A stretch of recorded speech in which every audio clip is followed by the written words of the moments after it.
Hallelujah.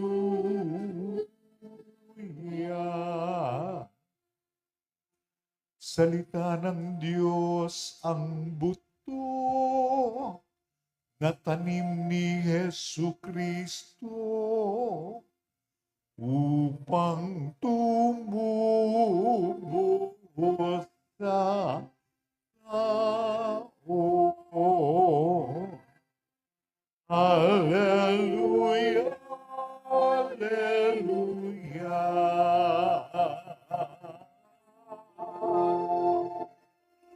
hallelujah, hallelujah.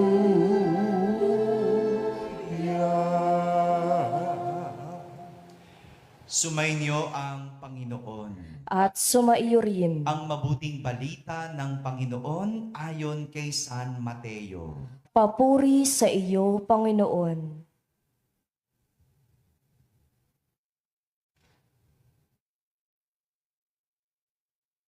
Noong panahong iyon, iniwan ni Jesus ang mga tao at pumasok sa bahay. Lumapit ang kanyang mga alagad at sinabi sa kanya, "Ipaliwanag po ninyo sa amin ang talinhaga tungkol sa masasamang damo sa bukid." Ito ang tugon ni Jesus. Ang anak ng tao ang naghahasik ng mabuting binhi. Ang bukid ay ang sanlibutan. Ang mga taong pinaghaharian ng Diyos ang mabuting binhi at ang mga taong pinaghaharian ng Diablo ang masasamang damo. Ang kaaway na naghasik ng mga iyon ay walang iba kundi ang Diablo. Ang pag-aani ay ang katapusan ng daigdig. At ang mga anghel, ang mga tagapag-ani. Kung paanong iniipon ang mga damo at sinusunog, gayon din ang mangyayari sa katapusan ng daigdig. Susunugin ng anak ng tao ang kanyang mga anghel at iipunin nila mula sa kanyang pinaghaharian ang lahat ng naging sanhi ng pagkakasala at ang lahat ng gumagawa ng masama at ihahagis sa maningas na pugon. Dooy mananangis sila at mangangalit ang kanilang ngipin at magliliwanag na parang araw ang mga matuwid sa kaharian ng kanilang Ama. Ang may pandinig ay makinig. Mga kapatid, ang mabuting balita ng Panginoon. Pinupuri ka namin, Panginoong Hesukristo. Magsiyupong lahat at makinig sa homilya. Magandang umaga po sa inyong lahat. Magandang umaga rin sa mga nasa tahanan na nagsisimba via online kasama kayo sa aming banal na pagdiriwang dito sa ating parokya. Muling gumamit si Jesus ng talinhaga para tayo ay turuan ng isang aral. Turuan ng aral. No? Madalas daw, gumagamit talaga si Jesus ng talinhaga o kwento o di kaya naman minsan gumagamit siya ng mga imahe para magturo. Ipinaliwanag ni Jesus ang talinhaga ng masamang damo at ng trigo. Sabihin nyo nga, masamang damo. Trigo. Kapwa nabubuhay ang masamang damo at ang trigo sa bukid. Hinahayaan ito ng Diyos. Parehas nabubuhay. Parehas tumutubo. Pero hindi natatapos ang lahat doon. Hindi natatapos sa kanilang pagtubo o pamumuhay ng parehas dahil binanggit ni Jesus na sa huli may panahon ng ani. May panahon ng ani. May paghihiwalay na mangyayari. Ang masama, masamang damo, lilipunin at susunugin. Dito natin makikita yung katarungan ng Diyos. Ano yung katarungan doon? Yung parehas silang hinahayaang mamuhay. Patas ang Diyos kung titignan.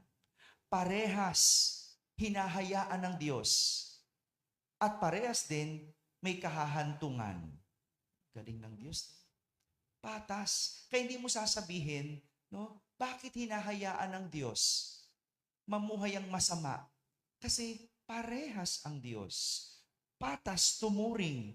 Yun nga lang, magkaiba ang kalalagyan. Parehas, may kahahantungan, magkaiba lang ng kalalagyan. May ihihiwalay at may susunugin. Kung minsan niisip natin, ba't ba ganun? Ba't ba hinahayaan ng Diyos ang kasamaan? Sana wag niyang hayaan. Sana simula pa lang, bunutin na. Teka muna. Una, hindi ang Diyos ang pumayag na magkaroon ng kasamaan. Hello? Malinaw ba yun? Hindi ang Diyos ang pumayag na magkaroon ng kasamaan. Sino? Ang tao. Ang tao ang pumayag. Pumayag ka sa diablo eh. Pumayag ka sa kasamaan eh. Pumayag kang sa illegal. Binoto mo. Yung mga magnanakaw. Sino may kasalanan? Malinaw? Hindi ang Diyos. Kaya tatanungin mo, ba't ba hinahayaan ng Diyos? Teka muna, ang tao ang pumayag na gumawa ng masama. Gaya ng hindi gusto ng Diyos ng tao ay mapahamak. Sinong gumawa ng kapahamakan ng tao? Hello? Ba't di nyo masagot? Ulit, sino ang nagpahamak sa tao? Yan. Ikaw yung kumain ng masama eh. Di ba? Alam mo nang high blood ka, tinira mo pa rin yung crispy pata. Ano? Sino may kasalanan? Yan. Natukso ka lang, no? Dinukso ka kasi sabi ng kaibigan mo, no? Sige na, may gamot naman. Sige na, kainin mo na. May gamot naman, no? Hindi mo alam yung kaibigan mo, ha? Alam na, no? Gusto kang ilapit talaga sa Diyos. Hindi naman ang Diyos ang may kasalanan.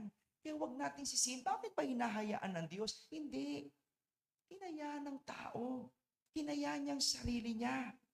Kaya nga kung bakit hindi binubunot ang masama, dahil baka pati ang tao mabunot. Sino ba yung masama? Hindi naman yung tao eh. Yung ginagawa ng tao. So, anong gusto mong gawin? Ang tao, gusto, bunutin mo yung tao. Patayin, alisin sa mundo. Kung gagawin natin yun, may matitira bang tao? Pare-parehas eh. Pare-parehas. Kasi ang bubunutin mo, yung ginagawang masama, hindi yung tao. Pero tingin natin, yung tao ang masamang damo. Hello? Tama ba? Diba? Tingin mo yung tao yung masamang damo. Pero hindi naman masamang damo ang tao. Masamang damo yung ginagawa ng tao. Ayaw bunutin ng Diyos dahil baka kaya pang bigyan ng pagkakataong magbago ang tao. Kaya pa. Ganyan kamaawain ang Diyos. Kahit gaano ka makasalanan, pwede pang magbago. Dahil sa huli, meron namang anihan. May paghihiwalay na mangyayari. Alam niyo po, naalala ko nung nag-aaral pa ako, nung bata pa ako, sa eskwelahan namin, meron kaming tinatawag na accelerated section. May ganun ba sa mga school ninyo, no? O siguro sa ibang school, ang tawag nila star section, di ba? Di ba? Meron pa bang ganun ngayon? Meron pa ba? Parang wala na. Wala na, no? Wala na. Halo-halo na. Noon, may star section pa. Ngayon, noon, May star section, may accelerated. Accelerated ang tawag sa amin. Ibig sabihin accelerated, yung mabilis, umunawa ng aralin ang mga estudyante. No? So pag accelerated section ka, alam mo na, ha? Hindi ka parehas ng iba. No? Hiniwalay ka sa iba. No? Kasi yung teacher doon sa regular na section, naku, pagod na pagod. No? Kasi hindi makuha ng estudyante, paliliwanag ng 10 beses. No? Pero sa accelerated, no? Tipid sa oras. Mas maraming aralin. Bakit? Ang dali eh. Mabilis ang estudyante pumick up. Madali umintindi. Hinihiwalay. Dahil iba sila sa iba pagdating sa academics. Sa isang banda, nakakahiya kung hindi ka mapabilang doon. So, kung hindi ka kabilang sa star section o accelerated section, ibig sabihin, hello. Hindi naman, may medyo slow ka lang. No, slow ka lang. No, para din, alam ng teacher mo anong gagawin sa'yo. Diba? Alam ng teacher, medyo mabagal pumick up to. So, hindi ko bibilisan magsalita. O kaya, kung sa accelerated section o star section, isang example lang, kuha na. Siguro dito sa regular section, 20. Ganyan. No? Ewan ko na lang kung di mo pa makuha. Diba? Yung gano'n, sa isang banda parang nakakahiya na hindi mapabilang. Pero sa isang banda, hindi ba doon masusubok ang estudyante na pagbutihan, galingan, pagsumikapan, di ba? Well, depende rin sa estudyante yun.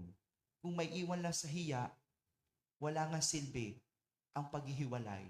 Pero kung yan ang magtutulak sa iyo, galingan mo, pagbutihan mo, para mapabilang ka doon, maganda ang accelerated o star section. Pare-pare sa estudyante, pero magkakaiba ng kinalalagyan.